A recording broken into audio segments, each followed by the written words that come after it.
तर नमस्कार सर्वांना, मी सुरेखा नमदास आणखी एका व्हिडिओ मध्ये आपल्या सर्वांचं अगदी मनापासून स्वागत करीत आहे. तर बघा, सकाळचे 10 वाजलेले आहेत आणि आज मी 2-3 दिवसातून व्हिडिओ बनवते, कारण खरंच खूप टेन्शन होतं माझ्या मागं आणि त्या टेन्शनमुळे ना मला 2-3 दिवस खरंच सुचलं ना व्हिडिओ बनवायला.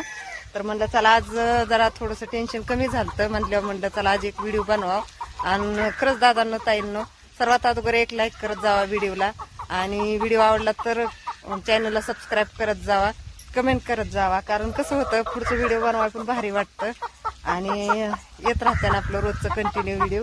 तर आता बघा, सकाळचे 10 वाजलेले आहेत. आपले जी गाय आहेत ती 9 वाजता तिकडे सावलीला आल्यात. तर आता ऊन आहे, पाऊस नसल्यामुळे आणि त्यांची चेंज जागा केली. गोट्यात 2-3 दिवस बांधल्या पावसात आणि आता आणि तिकडे बांधल्या. तर चला आता तुम्हाला व्यवस्थित बॅक कॅमेराने दाखवते कसा त्यांचा आराम चाललाय. आणि तसंच आपले शेळ्या येले ते, तर शेळ्यांना बघा किती मस्त पिलं झालं, ती पण तुम्हाला दाखवते. त्यासाठी व्हिडिओ कंटिन्यू बघा. तर चला,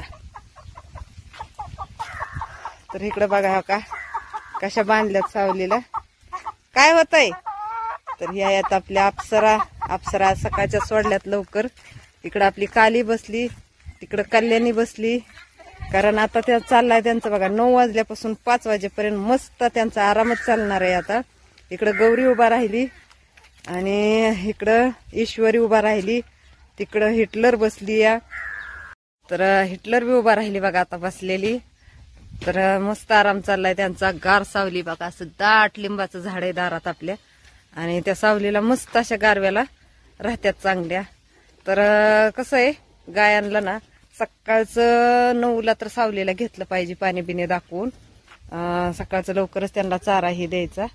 तर या आमची म्हणा हे म्हणा लागली बघा बसाय आता. आणि माझी काली एक कालीच्या पाया बसली का, अगं पाया बसली, उठ उठ उठ उठ. तर बघा कालीच्या पाया बसली. आणि इकडे आहेत आपल्या शेळ्या. तर आमच्या आईचं चाललंय गोटा धुईचं. तर आईचं आमच्या रोज गोटा धुत असती. इकडे आहेत आपल्या शेळ्या. तर का अशी मस्त आहे शेळ्यांना, आपल्या गावरान शेळ्या येतात आणि मस्त अशी पिल्लं झालेत बघा. हिला पण 2 झालती. तर मागच्या व्हिडिओमध्ये मी दाखवलं होतं, पण तिचं 1 पिल्लं काय झालं की मेलं. काय झालं काय माहिती, पण झालं म्हणलं की एका दिवसाने दुसऱ्या दिवशी मेलं बघा हिचं. तर आता ही आहे ती बोकड आहे. तर बघा एकच आहे, पण कसलं गुटगुटीत आहे तिचं आता. आणि हिला झाल्यात 2, ती पण अजून व्यायची राहिली. आणि त्या पलीकडच्या 2 तर तुम्हाला मागच्या व्हिडिओमध्ये सांगितलं होतं की ती ही झाल्यात, गाबडल्यात म्हणून. काय झालं काय माहिती पण अचानक मध्ये. तर आता ह्यांना खायला टाकले, बसले ते मस्त बघा.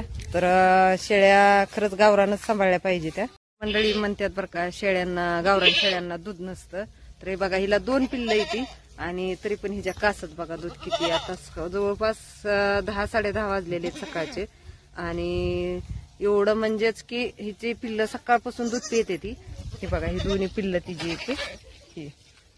आणि 2 पिल्लांना पिऊन सुद्धा बघा तिला दूध किती अजून तिच्या कासामध्ये. तर कसं असतं, गावरान शेळ्यांना खरंच 1 नंबर असतात. ज्यांना कोणाला आपल्या बहिणींना शेळी पालन करायचंय ना, त्यांनी गावरान शेळ्यांपासूनच सुरुवात करावी. कारण खरंच गावरान शेळ्यांना आपल्या म्हणजे रोगराया होत नाही किंवा चांगले असतात आणि त्यांना म्हणजे दुधाला चांगले असतात. कसं की आपण खुराकी जर व्यवस्थित चारलं ना तर नक्कीच दुधाला चांगल्या उतरतात. त्यासाठी ज्यावेळी शेळी गाभणी राहते म्हणजे गाभण राहते, साधारणतः 1 महिन्यापासून ना तिला भरपूर मस्त असा खुराक चारला पाहिजे, जोपर्यंत तिची डिलिव्हरी होत नाही तोपर्यंत. आणि डिलिव्हरी झाल्यावर पण साधारणतः 1 ते 1.5 महिना तिला खुराक हा भरपूर पाहिजे, जेणेकरून तिच्या पिल्लांना दूध चांगलं येतं. आमच्या आईचं चाललंय इकडं गोटा धुईचं.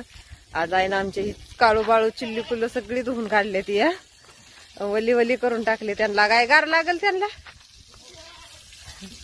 गार लागल ग, कशाला धुतली आता. तर लय घाण करते ती, त्याच्यामुळं तिनं आज धुवून काढले. ती बघा कशी उभा राहिले ती, बघितलं का. तर आपल्या ह्या 4 कालवडी. तर कसा चाललाय बघितलं का, मस्त आता बसल्या बघा सगळ्या खाली. या 2 हायताच अजून उभा. आणि तिकडल्या गोट्यातल्या बी बघा सगळ्या बांधून घेतल्या त्या. सगळी इकडं पण साफसफाई करून झाली ह्यांची.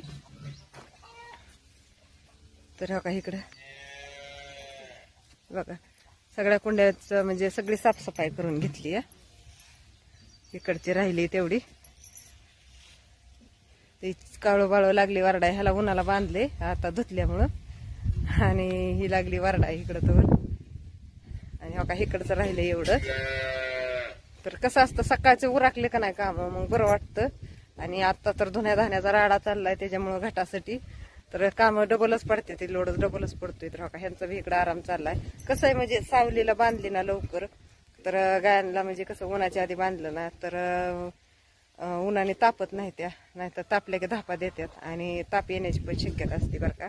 तर का ही आपला गोटा इकडं गच भरलाय का नाही सगळा, म्हणजे सगळ्या बांधून घेतल्या त्या आता. इकडं आहेत कोंबड्या आपल्या आणि इकडं शेळ्या. तर शेळ्यांना पण आज सकाळच लवकरच गवत आणून टाकलं.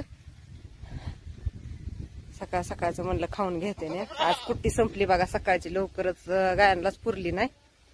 आणि इकडं मकवन पण आणलंय आता जाऊन. मकवानाची इकडं गाडी ट्रॅक्टर उभा केलाय. तर गाव का कशा रोहत करते ते. तर आपली ही कल्याणीनं ना त्या दिवशी लय घाबरवलं होतं कारण लय फुगली होती. तिला खाल्ली म्हणजे तिनं जास्त कंच खाण्यात आली ती मकाची आणि त्याच्यामुळं मग तिचं पोट फुगलं. तर कसं रोहत झाला का नाही मस्त आराम झाल्यावर मग काय अडचण येत नाही. तिचा रोहतच होत नव्हता. आणि इकडे आपली ईश्वरी. तर इकडे आहेत आपल्या अप्सरा. चला आता तुम्हाला एक अप्सरा दाखवते आपल्या. तर आता बाकी निम्या अर्ध्या सोडल्यात बरं का. सकाळच लवकर काय होतंय लय मारते ते एकामेकीला, मग काय काय सोडून द्यावं लागतात. इकडं कुठे पण जाळ्यात नाही बसते त्या, सोडून द्यावं लागतात. तर ही बसली गवळण माझी अंड्याला. तर कशी बसली बघितलं का का जोडीत मस्त अंड्याला बसली. नाही घातलं अजून तिने अंड्याला बसल्यात. आणि इकडं इथं बघा ह्यांना सोडायचंय. तर हवाई आमचं लंगड. तर ह्या लंगड्याचं काय झालं ती ज्याला लहानपणी म्हणजे एक साधारणतः 2-1 महिन्याची होती ना तेव्हा तिला लांडग्याच्या तोंडातनं सोडवली होती, लांडग्याने चालवली होती. तेव्हा तिचा पाय मोडलाय बघा ह्या का. लंगडत चालती पण आता मोठी झाली आहे. तर असू द्या. चला बघा व्हिडिओ आवडला तर लाईक शेअर सबस्क्राईब नक्कीच करा. तर चला भेटूयात आता पुढच्या व्हिडिओमध्ये. तर बाय सर्वांना.